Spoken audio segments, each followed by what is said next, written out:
शांति। आपका प्रश्न है 9 लाख में आने वाली आत्माओं की क्या निशानियां होगी, अर्थात वो ज्ञान की क्या क्या धारणाएं करेगी। 9 लाख में आने की अर्थात श्री कृष्ण के साथ पहले जन्म में आने का पुरुषार्थ समझना है। उत्तर है, देखो गीता में भी कहा है कि जब धर्म की अति ग्लानि होती है तब मैं इस सृष्टि पर अवतरित होता हूँ। एक सत्य धर्म की स्थापना और अनेक अधर्म का विनाश करता हूँ और इस विनाश करने, सृष्टि परिवर्तन करने, नरक से स्वर्ग बनाना, पतित से पावन बनाना, ये उनका मुख्य कर्तव्य है और उसके लिए उसे इस सृष्टि पर आना पड़ता है। शिव बाबा का अर्थात भगवान का ये बहुत बड़ा प्रोजेक्ट है। उनको समझने के लिए बुद्धि शुद्ध पवित्र चाहिए और बुद्धि शुद्ध पवित्र बनाने के लिए भगवान को जानना, पहचानना और निश्चय रख अपने आप को परिवर्तन करना, ये है पुरुषार्थ। और निश्चय तब होता है या बढ़ता है जब ज्ञान के एक एक राज को हम समझते हैं। अगर नंबर 1 में या पहले जन्म में आना है तो इस सब राज हमने YouTube पर रखे हैं। आपका 50-60% काम हो जाएगा। तो उस राज को समझो और प्रैक्टिकल करो। चैनल का नाम है शिव शक्ति मेडिटेशन, बीके कुसुम। फिर सब्सक्राइब करेंगे, प्लेलिस्ट में जाएंगे, आपको सब कुछ ग्रुप वाइज मिलेगा। जब इस एक बातों को समझ लेंगे तो आपका पुरुषार्थ तीव्र बन जाएगा और निश्चय भी बढ़ जाएगा। साथ साथ लाइक, शेयर और कमेंट भी कीजिए, जिससे आपका दुआ का खाता बढ़ेगा और जल्दी जल्दी आप आगे बढ़ जाएंगे। तो बात चल रही थी, ये भगवान का बहुत बड़ा प्रोजेक्ट है, कार्य है और इस कार्य का सीक्रेट है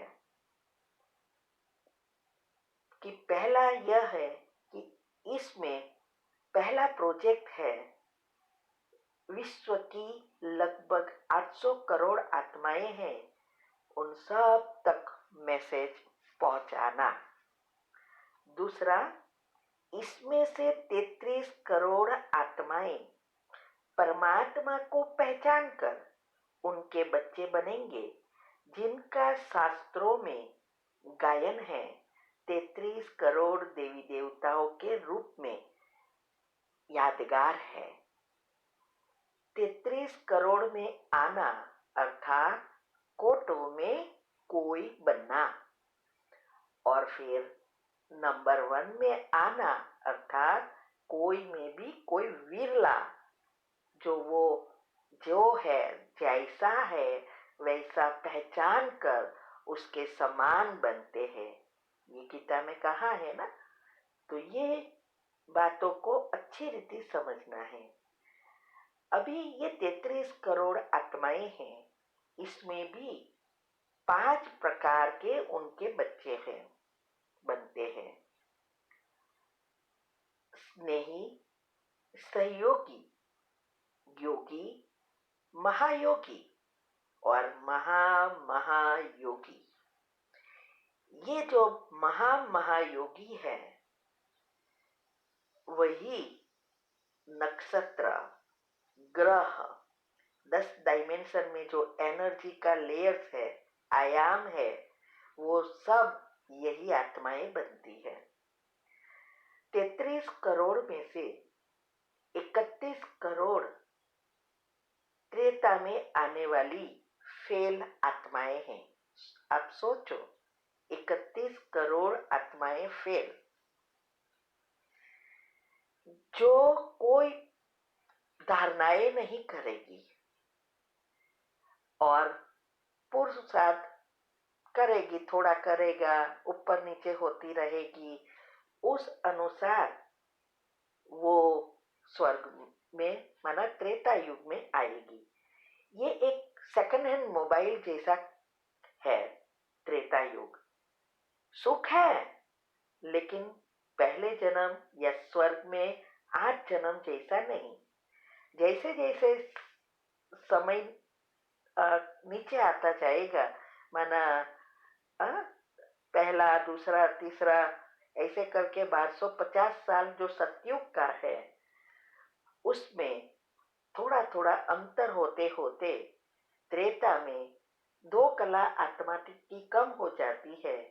तो ये राम सीता जो युद्ध करने वाले, माना ये संकल्पों में पुरुषार्थ करते हैं, तो हमारे नेगेटिव संकल्प जो है वो चलता है, उसको हम परिवर्तन करने के लिए मेहनत करते हैं, पॉजिटिव बनाने के लिए। इसको कहा जाता है युद्ध। वो दुनिया वाला युद्ध नहीं। तो वो सब उसके अनुसार त्रेता में आएंगे। जैसे पुराना घर और नया घर दोनों में अंतर है ना। तो अभी ये जो 33 करोड़ का ब्रेकडाउन क्या है। पहले पहले नंबर वाला जो है माना स्नेही, वो 33 करोड़ आत्माएं जो शिविर कर ज्ञान लेंगे पर पुरुषार्थ नहीं करेंगे, सिर्फ अच्छा अच्छा करते रहेंगे।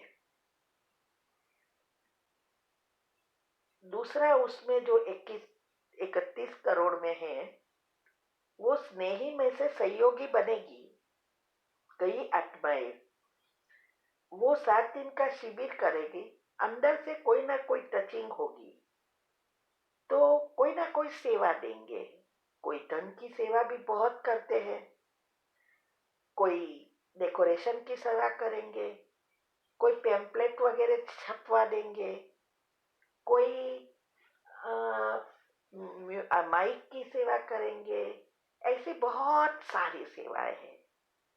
तो उसमें भी भले धन की सेवा इतनी करते हैं कि कोई हम सोच भी नहीं सकते, फिर भी पुरुषार्थ नहीं करेंगे ना, अपने संस्कार परिवर्तन नहीं करेंगे, तो वो नंबर 1 में नहीं आएंगे। भले धन दिया है, वो कहाँ ना कहाँ पिछले 4-5 जन्मों में आ जाएंगे। कैसा 4-5? त्रेता के एंड में।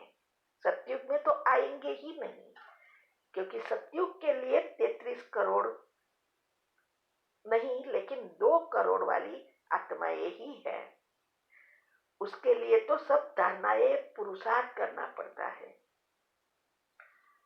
तो ये जो आत्माएं हैं सिर्फ सेवा करेगी, अच्छा सबको माइक का काम करेगी। कई बार कहते हैं ना भगवान कि माइक ढूंढ के लाओ। माइक का अर्थ है उसके हिसाब से, उसकी जो दुनिया में स्टेटस होती है, उसकी वजह से कई आत्माओं को मैसेज मिलेगा, कई आत्माएं प्रेरणा होकर आएगी, बाबा का ज्ञान लेगी। ये सब आत्माएं तो ये 2-4 जन्म अच्छे ले लेगी त्रेता के एंड में। और कोई रोज मुरली भी सुनेंगे, उसमें से योग करेंगे, धारणा पुरुषार्थ करने का प्रयत्न करेंगे, लेकिन ज्ञान को कुछ समझेंगे नहीं, आगे बढ़ने का कोई नशा नहीं होगा।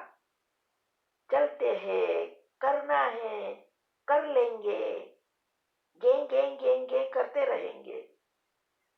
वो भी पुरुषार्थ अनुसार त्रेता में जो 12 जन्म है, वहां कहां ना कहां आएंगे। फिर है योगी।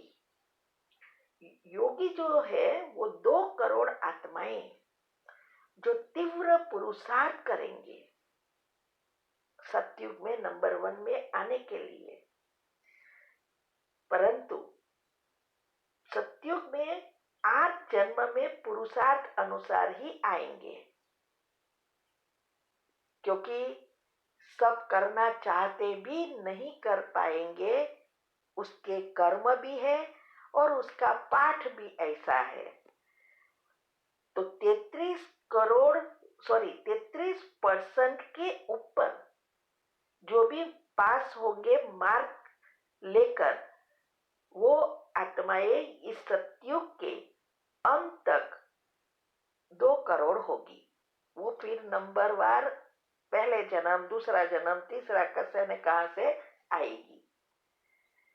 चौथे नंबर के जो है महायोगी, जो चारों सब्जेक्ट में 75% के ऊपर मार्क्स लेकर पास होने वाली आत्माएं नंबरवार विजयी रत्न होंगे, अर्थात स्वर्ग में श्री कृष्ण के साथ पहले जन्म की 9 लाख आत्माओं में आएंगे। श्री कृष्ण के साथ स्वर्ग में आएंगे, लेकिन उसमें भी कैटेगरी होगी। 9 लाख प्रजा होगी। वो प्रजा कुल देवी, कुल देवता, इष्ट देवी, इष्ट देवता बनेंगे। कोई में से कोई विरला बनेंगे। फिर 5वां है 16,108 की माला गाई जाती है ना, वो आत्माएं 90% पास होंगी, माना 90% से ऊपर वाली आत्माएं पास होंगे, वही इसमें आएंगे। ये भी विजयंती माला ही कहेंगे, क्योंकि भक्ति मार्ग में गायन है ना कि श्री कृष्ण की 16,108 पत्रानियां थी। तो वो पत्रानियां अर्थात अंग संग रहने वाली आत्माएं। तो यही आत्माएं अत्यंत समीप संबंध में आने वाली, माना नजदीक आने वाली, श्री कृष्ण व नारायण के गले का हार अर्थात वैजयंती माला बनने वाली। उसके 8 जन्म में सगा संबंधी, एक्सटेंडेड फ्रेंड्स, ये सब बनेंगे, तो उसके अंग संग ही रहेंगे। और फिर जैसे आगे जाते जाएंगे, वो त्रेता के अंत तक कहां ना कहां राजाएं बनेगी। उसमें जो है पहले जन्म में 108 जो आत्माएं हैं, वो आत्माएं की माला के रूप में गायन होता है। सब भक्ति मार्ग में रुंड माला कहो या रुद्र माला कहते हैं, वैजयंती माला कहते हैं, जो सब फिरते हैं। तो इनमें वही आत्माएं आएगी जो चारों ही सब्जेक्ट में 95% के ऊपर मार्क्स लेकर नंबरवार पास होंगे। भक्ति मार्ग में वैजयंती माला अर्थात विजयी आत्माएं भी कहते हैं। इस स्मरणी माला का महत्व तो हम सभी ब्राह्मण बच्चे जानते हैं और समझते ही है। ये आत्माएं शुरुआत में तो रॉयल फैमिली में के अर्थात श्री कृष्ण के घराने के सदस्य होंगे। 8 जन्म, शुरुआत से लेकर 8 जन्म तक। पर जैसे जैसे ये बेहद ड्रामा का पाठ आगे बढ़ेगा, माना दूसरा जन्म, तीसरा जन्म, तो ये आत्माएं भी कई अन्य राजघरानों में सर्वोच्च पाठ बजाएगी। और यही आत्माएं विष्णु व श्री कृष्ण के घराने में 8 जन्म में आने वाली श्रेष्ठ श्रेष्ठ श्रेष्ठ महान आत्माएं हैं। उसमें से जो है 8 माला का मन का जो बनते हैं,